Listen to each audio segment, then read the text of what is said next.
एक छोटे से शहर में 3 बहनें रहती थीं, पूजा, राधा और काव्या। उनका एक बड़ा भाई था, अमित, जो अपनी बहनों से बहुत प्यार करता था। माता सरोज देवी भी अपनी बेटियों से स्नेह करती थीं, लेकिन उम्र और हालात के कारण अक्सर चुप रहती थीं। अमित की शादी नीलम नाम की लड़की से हुई। शुरू में सबको लगा कि नीलम घर को संभाल लेगी, लेकिन समय के साथ उसका असली स्वभाव सामने आने लगा। वह अपनी नंदों से जलती थी और उन्हें हर बात पर ताने देती रहती थी। रोज की तकरार। एक सुबह नीलम रसोई से जोर से बोली, पूजाए, अभी तक नाश्ता तैयार नहीं हुआ। तुम्हारे भैया को ऑफिस जाना है। पूजा घबराकर बोली, भाभी, बस 5 मिनट में बना देती हूँ। नीलम ने ताना मारा, ऐसे काम करोगी तो ससुराल में क्या नाम होगा? लोग कहेंगे माम भाभी ने कुछ सिखाया ही नहीं। राधा बाजार से सामान लेकर आई तो नीलम उस पर भी बरस पड़ी। सुबह सुबह बाजार घूमने चली गई। घर के काम की फिक्र है भी या नहीं? राधा ने हिम्मत करके कहा, भाभी, आपने ही तो कहा था कि घर का सारा सामान खत्म हो गया है। नीलम को जवाब सुनना पसंद नहीं था। वह तुरंत सरोज देवी के पास जाकर शिकायत करने लगी, मां जी, देखिए आपकी बेटियां मुझसे कैसे बात करती है। धीरे धीरे नीलम ने घर का माहौल ऐसा बना दिया कि सरोज देवी और अमित भी बहनों की बातों पर कम ध्यान देने लगे। ईर्ष्या की आग। एक दिन अमित अपनी तीनों बहनों के लिए उपहार लाया। पूजा के लिए सुंदर हार, राधा के लिए नई साड़ी और काव्या के लिए किताबों का सेट। तीनों बहनें खुशी से झूम उठीं। लेकिन नीलम के मन में जलन की आग भड़क उठी।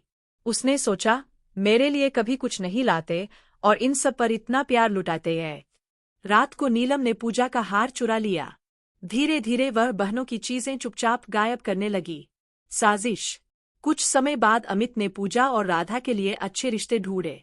घर में खुशियों का माहौल था।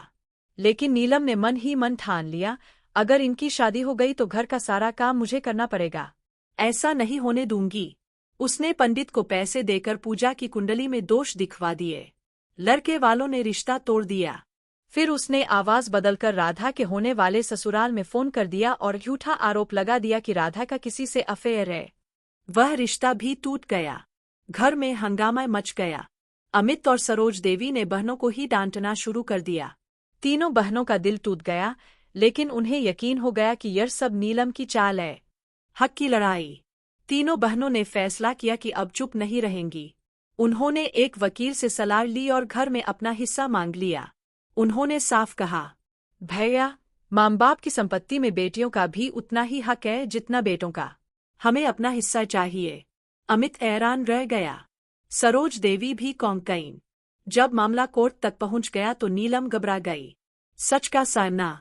जब नीलम को लगा कि अब बात हाथ से निकल रही है, तो उसने अमित और सरोज देवी के सामने सच्चाई कबूल कर ली। उसने बताया कि उसी ने कुंडली बदलवाई थी और झूठे फोन किए थे।